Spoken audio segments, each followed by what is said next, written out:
Ir normāls deputātu darbs, bet tā kā notiek šobrīd, es redzu tikai, ka ir vienīgi kritika uz kaut kādām personām, darbiniekiem konkrēti, lai būtu ko nofilmēt savas partijas mājaslapā, ievietot un attiecīgi radīt ažiotāžu. Jūs jau galīgi jau? Paldies, jā, es galīgi. Tad man jautājums, kāda partijas piederoša? Nosauciet juristu. Pagaidiet. Jūs tikai apgalvojat, jūs kā juristi runājat, jā? Pirmkārt, man ir jautājums juristam. Par partiju jūs varat pateikt kaut ko? Kāda partija?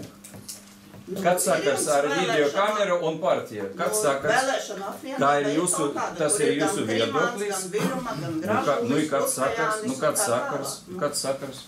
Jūs pie manis kādreiz strādājat, kas? Kāpēc tu nerunājam? Kāds ar to tagad sakars? Lūdzu pārtraukt.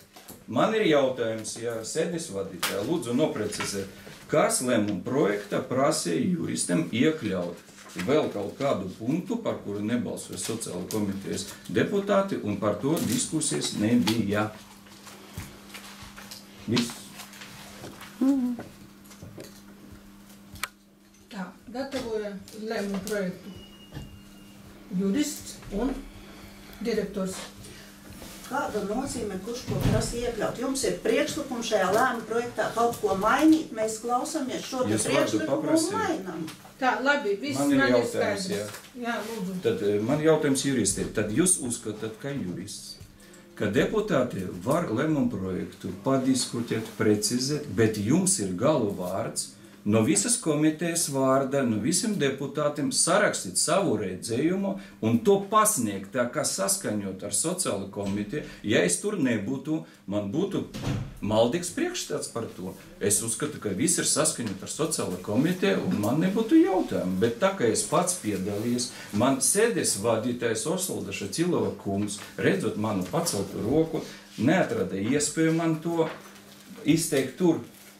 Savu viedokli jums smieklīgi, jūs tak nebijat tur. Jūs tak nebijat tajā sociālajā komitejā. Atklausieties, ko jūs skatāties uz mani? Es skatos, ka jums tik labi. Jūs ticat, kam ir jautri, ejiet projām. Es tā domāju, varbūt jums jautri ir varianti. Mums ir vietnieks vēl komitejus. Tas ir pierādījums to, ko gribēju dzirdēt Dinkers, ar ko es visus deputātus apsveicu. Paldies. Tā, lūdzu, Krimāna kungs. Jūs atkal par savu balsojumu? Lūdzu, Krimāna kungs.